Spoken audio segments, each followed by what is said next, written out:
it's very hard to create an AI podcast interview that seems, and I think people are getting better at spotting it as well. It's all based on genuine insight then. I know a lot of marketing funnels now, or marketing engines, start off with a thought leadership interview. That didn't used to happen really. When we were creating blog content for the CBD business, when we first started the e-commerce business, there was a lot of hype in the kind of D2C brand space of lifetime value over 360 days. If you are willing to put in the work and kind of don't have an ego as to the type of business you run, and you don't care about being at a bar and saying, oh, I run a window cleaning company, it's a pretty good business to be able to build, scale, and build cash flow from, because your competition is local.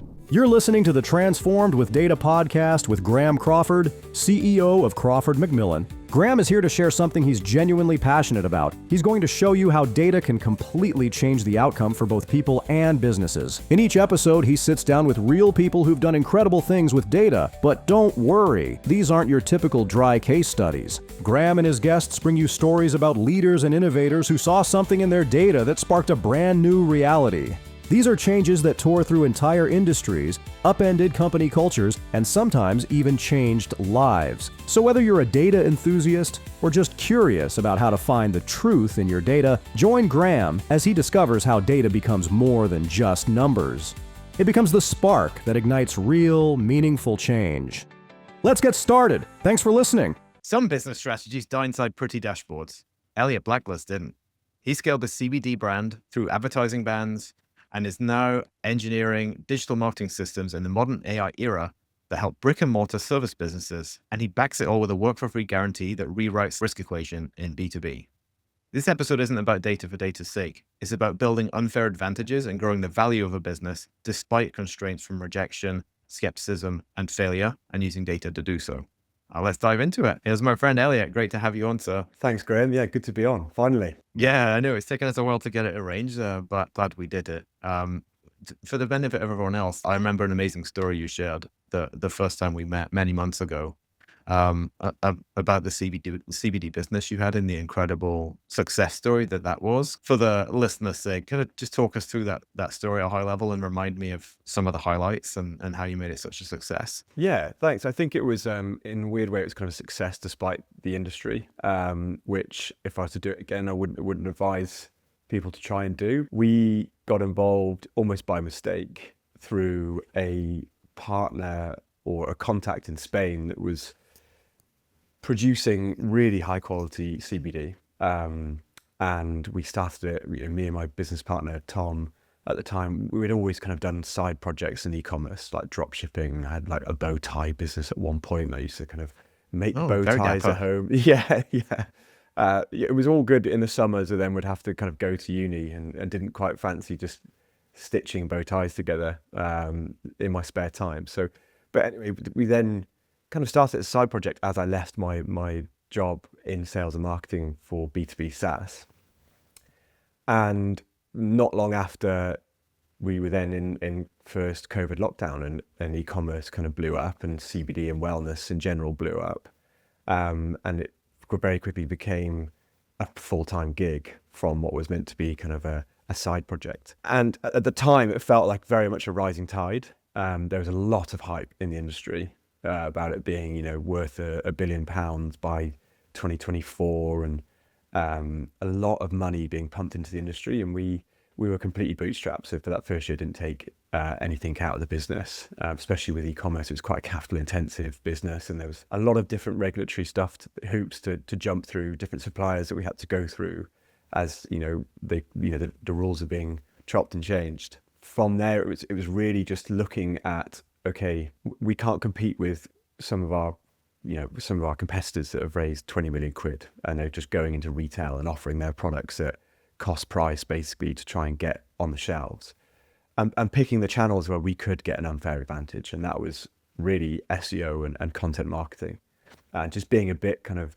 guerrilla marketing about it, and just constantly testing stuff within the SEO space. And it still is like a very competitive industry to be in from an SEO and content perspective. But we kind of found a way to to dominate search terms for especially like top of funnel, and use that to grow our email list, and then really dialing in our email sequences and stuff to generate a bit of a growth engine that way. That's what we did. And after about 6 years, we were kind of in the fortunate position. We didn't go out and try and sell the business. It was a former manufacturing partner. He was a director there, then moved on to actually a competitor of ours and was a commercial director, and basically raised money from friends and family. One family member in particular who had done really well with a data business actually in Singapore, to go and buy a business in the space. And we were kind of his first call because he knew us intimately. He knew that we were well run, and we were almost like a big little business, which was, if kind of sounds weird, but we were a very well run, lean team. You describe a situation where you're up against venture-backed companies, PE-backed companies with deep pockets, and you still kind of were able to rise to the top and become one of those rare businesses that's attractive to a buyer. How did you use the information you were getting back and use the data to iterate that approach and press home that advantage that you had with the marketing? SEO is very data led, and especially the issue you have with data is with SEO is it's the lag effect of what you do today will probably have an impact in 6 months' time, especially when it comes to on the SERPs. So by that I mean, if you're typing in organic CBD oil, the changes I make today won't reflect in where the business appears on page 1 or 2 or 3 for a while. It takes a while for that kind of effort to pay off. So you're really tracking the kind of leading indicators on a weekly, sometimes even daily basis. And that, that's a couple of different elements, but the two main buckets is on page. So you're looking at things, numbers and data like keyword distribution, and you're mapping out exactly what keywords you're trying to optimize for your blog posts versus your product categories versus your product pages. And you can go into a lot of detail there.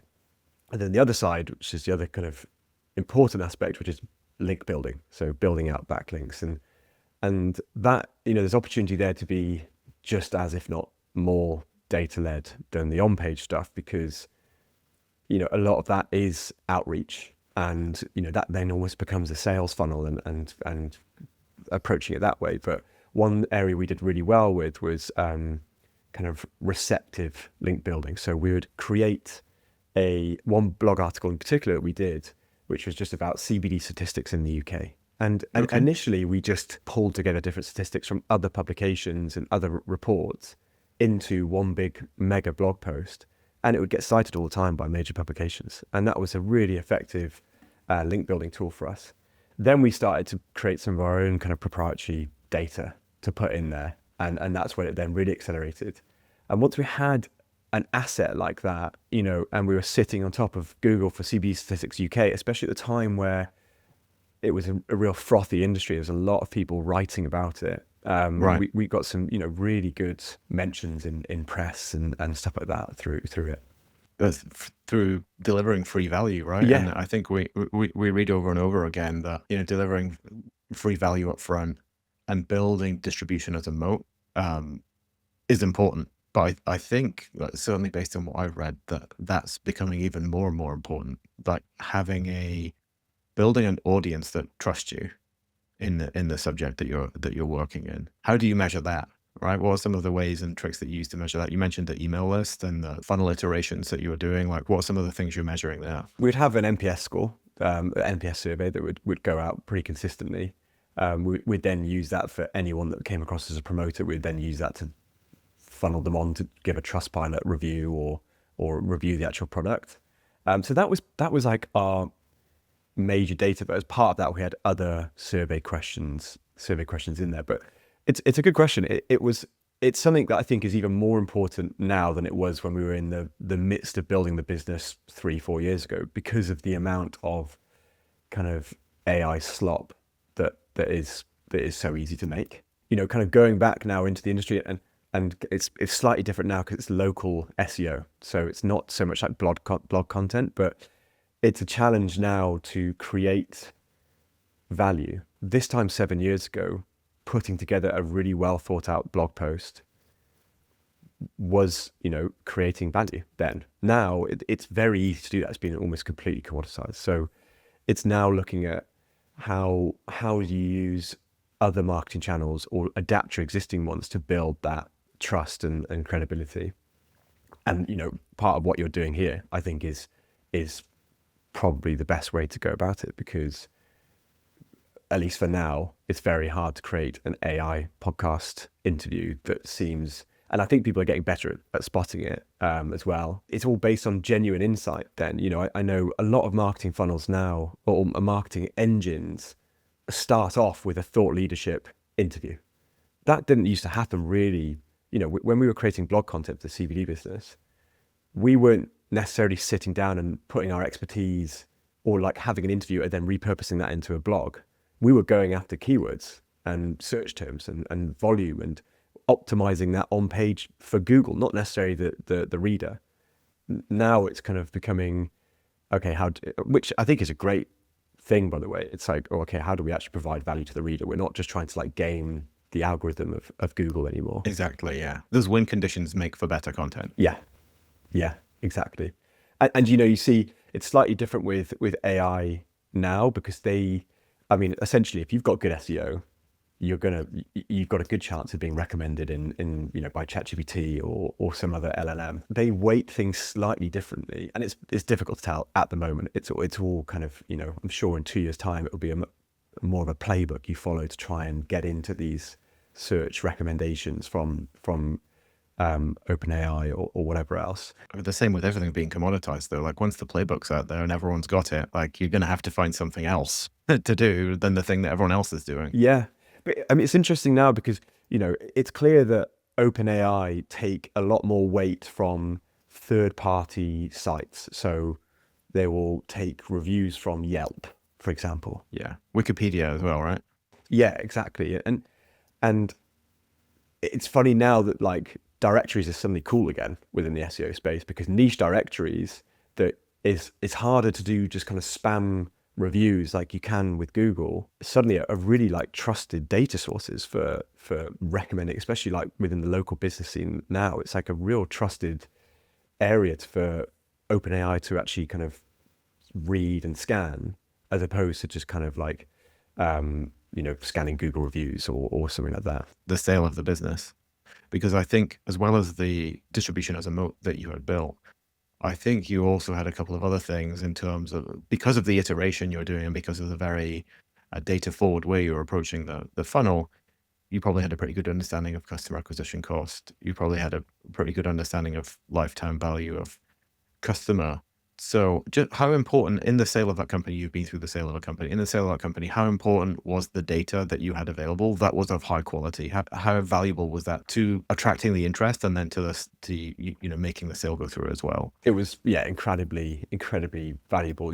It's the benefit of everything we did was online. So it's a lot more trackable and a lot easier to kind of pull in data sources from Klaviyo and WooCommerce and stuff like that into kind of like a master spreadsheet. We weren't using any kind of like data platform. It was all kind of being run off Google Sheets, really pulling in like the key indicators. But yeah, it was really important. I guess the only tricky thing with it was, with SEO, it is quite difficult to find out a customer acquisition cost, because to measure that in terms of the investment you're putting in, it's hard. It's not like Facebook, like meta ads, where you're getting like a direct this in, this out. Yeah, exactly.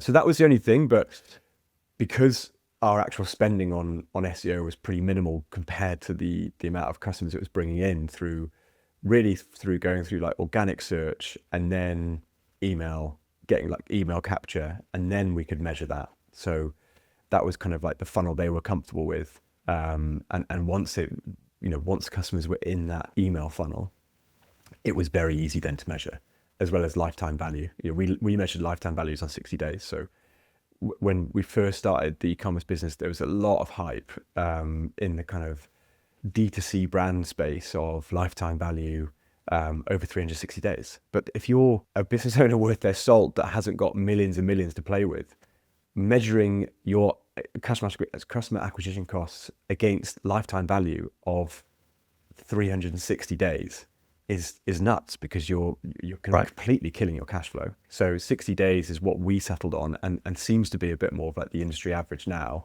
because you can measure that and you can look to optimize that without killing yourself with cash flow issues later down the line. Yeah, absolutely. And you mentioned Google Sheets, and that's an interesting one, because there are businesses way bigger than the successful businesses that you put together that are still running on Google Sheets. And it's not necessarily, I always say this to clients, it's not the tool is probably the last choice you need to make, or the least important choice. It's about how you govern and source that data, how you regulate it, and how you look after it and make sure it's correct. So I'm sure when your purchaser was doing their due diligence of your business, they don't care what tool the data is on. They care that they can feel 100% comfortable that that data is correct. Yeah. Right. And I think, as you say, in a D2C business, where all your revenue's coming through one website and one source and one Stripe platform or whatever it was you used, that's very easy, right? The question I always ask about a Google Sheet or an Excel file is like, well, what if someone deletes it? Or, everyone in the company, even if it's just you and your friend Tom, everyone in the company's got edit access to it. So how do you know someone hasn't shifted a column around or shifted a thing around? Your answer to that in your case, presumably, is super easy, because you just say, well, I'm going to go into Stripe or whatever payment platform I was using, Square, whatever, and I can print out the transaction history for the entire life of the company, and from a reliable data source, and I can show you the matching transactions in the company bank account. Therefore, we're left with no remaining questions about the validity of these revenue numbers or the cost numbers, right? Because again, sounds like you got a good supplier. You're using just one supplier, so outside of your operational overhead costs, all of your cost of product is fixed, fully referenced, fully auditable, and everything matches up, right? So did you run into any tricky questions in diligence about data? Honestly, no. Which was, it was one of the comments made during due diligence was, we ran everything, even all our documentation was on Notion, everything in terms of what our KPIs and how we track like leading indicators and everything like that down to each channel was brought into Google Sheets in some form or another.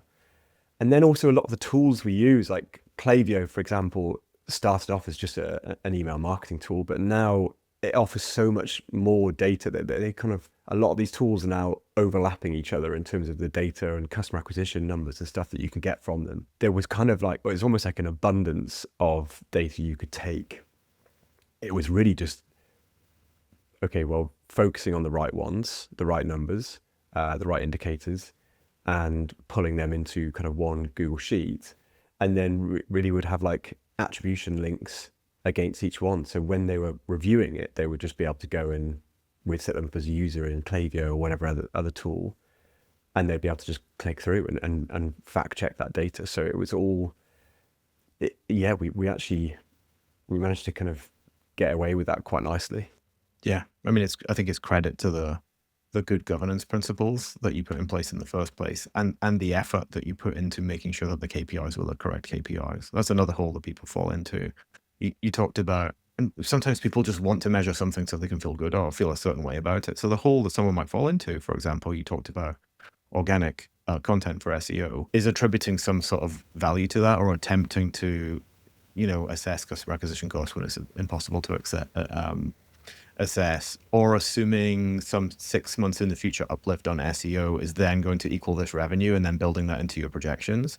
Like, that's the holes that companies fall into, of like, based on me waving my magic SEO wand, my orders are going to go up by 50% in the next 6 months. Therefore, the projected revenue for 2026 is this. Like, no buyer is going to swallow that as part of a projection, right? Yeah, exactly. And they were able to, in quite a lot of detail, really, before even the acquisition went through, is plan out what their first 6 months to a year would be, based on numbers they were very comfortable with, in terms of like from sort of the cost of goods side through to the existing channels.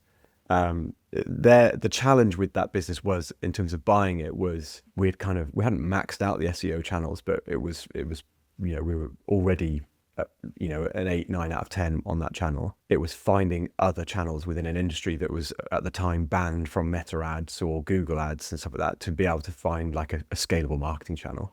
That was the challenge there. Yeah, I think there was a period in time when businesses like that were banned from having bank accounts Yeah, from we were. certain banks. Yeah, I'd say one of the worst days in business I've had to date was we were using Square for the first year, and we were mid-COVID. It was all going very well, and bad diligence on our side. Square were working with CBD businesses in the US, but they actually had a policy that they weren't in the UK. So pretty much just one morning woke up and they'd completely banned the account, and we were having to scrap around for about 2 days trying to find a payment provider. And at the time, there are a lot of kind of cowboy payment providers within the CBD industry, charging pretty unbelievable rates. Trying to find a payment provider, but also not choosing the first one or giving away the sense of panic that you've got, so they could basically just kind of completely hike up the rates and kind of take advantage that way. Of course, yeah. Credit to you for sailing a ship through rough waters to a great outcome. And now you're helping other people do it. Service businesses, brick and mortar service businesses, with navigating digital marketing to add value to their companies, right? So you're helping other people add value to their companies. How, the world of digital marketing is a crazy place right now with AI SEO and AI agent, people saying, well, my agency will get you ranked on GPT when there's absolutely no basis for saying that, et cetera, et cetera. Everything's changing. People are saying Google's dead, but still 80% of search is happening on Google. Like, how are you approaching that, and what techniques are you using in this very different field of local SEO to help people see and understand the impact that your work is having on their business? So I think the benefit of it being local SEO is that it's still, well, answering both parts of your question, it's still relevant. It's not taken over by AI overviews. If someone's searching window cleaner or plumber near me, they're going through to the map pack and seeing who's near them. Or they are looking on page one and trying to find either sites directly or directories like Yelp or niche specific directories that will be listing them out. For the moment anyway, it's still quite protected. Obviously people are using ChatGPT to ask that as well, but generally the best practices for SEO, there's a big overlap for the best practices being recommended on AI. And then in terms of kind of how we kind of prove to customers, again, there's the benefit of local SEO is that you're looking at three major data sources. It's Google Business Profile and the performance report that you get there. You have Google Search Console, and then you have Google Analytics. Right. And I'm pulling in from those three each month to show people, okay, well, like, this is the leading indicators that we track, and here's the proof. And, you can also have a look at this, but ultimately they just want money through the door. So, we're targeted on leads, essentially. And, that's mostly calls and quote requests and stuff like that. So that's like the two major things that we will track on behalf of the client. You said beforehand that people can sometimes see results in as soon as 30 days, which is, again, an easier game to play than that long-term nationwide SEO game, right? Yeah, massively. And, depending on how competitive the industry is, we're working with a cleaning company in London, and that's a lot more competitive than the fireplace installer in Cardiff, for example. But generally, the results you can get, you're competing against local businesses that don't have in-house marketing expertise unless they've hired an agency. But even a lot of them are hiring generalist SEO agencies that don't really know the nuances of local SEO specifically. So the competition is just a lot less. Like, compared to CBD and competing against on a national level, you're competing, within 5-10 miles of your radius, against people that typically don't have a huge amount of knowledge of SEO and local SEO. There seems to have been a bit of uptick in interest in sort of local brick and mortar or local service-based businesses. Why do you think that is? I think it's pretty AI proof for the moment until we have like humanoid robots doing our plumbing, but hopefully that won't be too soon. Well, you never know. I think that's probably the reason why. And I'm not going to say it's easier, because it's not. I mean, ultimately someone that's starting a window cleaning business, even when you get to the point where you're turning over $500,000 a year and you've got a couple of techs doing it for you, if one of them falls ill, you're out there on a Saturday cleaning windows. It's not a sexy business. if you are willing to put in the work and kind of don't have an ego as to the type of business you run, and you don't care about being at a bar and saying, oh, I run a window cleaning company, it's a pretty good business to be able to build, scale, and build cash flow from, because your competition is local, and you're not competing, if you're in SaaS against some, whiz kid in a basement somewhere, or even on a national level with e-commerce with CBD, our competition was startup founders in Manchester and someone in London that had connections, and suddenly Anthony Joshua was investing in their business. Your competition is just within your local radius. So it is, don't want to use the word easier, but it's more achievable to be able to scale a business like that if you're coming in as a proper business owner mindset, as opposed to just someone that's doing the trades and just so happens to have grown the business. Particularly in the US, more and more questions are being raised about the return on investment of a college education, so higher education. And, these businesses for the right people with the right mindset and a willingness to work represent an opportunity to save north of $100,000, right, on going into a higher education track. And you can get started and you can learn so much. And the thing that's so dangerous about younger people is that they have time, and they also have nothing to lose, and they don't have families to support. So I can see why it would be an appealing option, like a window cleaning business, in the, that worst case of, like, if it was me and I have to go out on Saturday and clean windows, then who's going to take the kids to football practice? Who's going to do this? Who's going to go wherever else? But if you're 18, you can do that. If you're 19, you can do that. And you could learn. There's a very powerful case, I think, for going in and spending 3 years getting an education, a business education, by running an actual business for 3 years, which I would argue is probably going to teach you more than any MBA course is going to teach you. It's interesting. And, we talked beforehand about Cody Sanchez and her book, Main Street Millionaire, which is very focused around encouraging people in younger generations to take advantage of the fact that many local service-based businesses are owned by boomers, or people who are going to very soon be interested in retiring and or selling their business. Potentially it's a field that's very rich with opportunity. So I think it's a really smart place for you to take your skills and play in. It's a great space. I also enjoy working with the type of people that run these businesses. They are very real people, normally honest, have sometimes small, sometimes large teams that they are normally very kind of like passionate about the work they do. And I think it's quite refreshing, really, from being, sometimes in other industries, with the CBD industry, quite a lot of cowboys, a lot of kind of fly by night, get rich quick type people. Whereas in this industry, like you said, there is a lot of hype around home services at the moment, and buying a home service company in particular. And I know Cody Sanchez talks a lot about that. And sometimes I think it skirts on too much the side of, oh, buy this and this is the cash flow and this is easy. But I do think it's a good thing overall that there's more attention being given to the prospect of starting a home service business. But both for a young person's prospects, like you said, as opposed to going in and getting a really expensive education, but also for the customer. In the UK, there's a shortage of home service engineers. And everyone has a story that is a homeowner that I know of a bit of a nightmare story with a tradesperson. Yeah, hard to find a good one, right? Yeah, exactly. So, any competition within that market is a good thing. Yeah, I think it's a wonderful field. I can't wait to see how it plays out. So for any, just in closing, if there's any local, service-based or brick and mortar business even that's listening, like, say, for example, they can't afford your wonderful services, what's one thing you would tell them to do? And what's the leading indicator that they should watch out for to see that it's making a difference? I would say something that one of the first things that I do when I go into an account now, and this is where you can make the use of AI, is I use a tool called Outscraper, which will basically scrape all of the reviews of your customers. You put in their, not your customers, your competitors. So you put in their Google Business Profile links, you scrape all those reviews and put it into like one big spreadsheet, basically.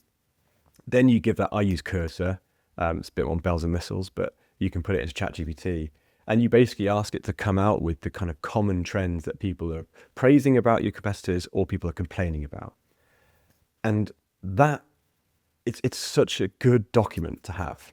It's so important to have because I show this to some of my customers and they know their industry intimately, but they've never really seen it in a document as to what these common complaints are at. And when you're reading through that, you're like, oh yeah, well we could like adapt this policy to kind of nullify that or something like that.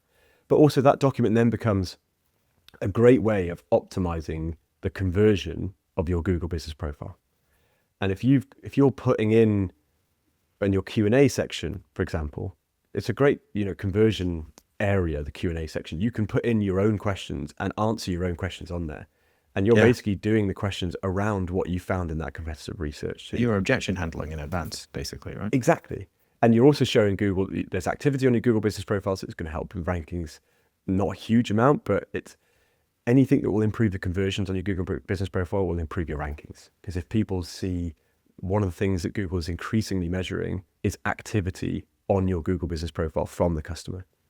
So if it's converting well, then it's going to boost you up those rankings. So, there's a lot more immediately effective things that I would do for a purely ranking perspective with a local business. But that is, from a general business perspective, a really important thing to do and is now so easy. And you've now got an analyst in AI that will be able to basically just aggregate all of that and basically And a lot of see people the aren't trends. even doing it in the first place, right? Yeah, exactly. Great. Well, Elliot, thank you so much for sharing the story of the company that you built so much value in, how well you did it, and super excited for the venture you've started off now, and I'm sure it'll be incredibly helpful to home services businesses across the world.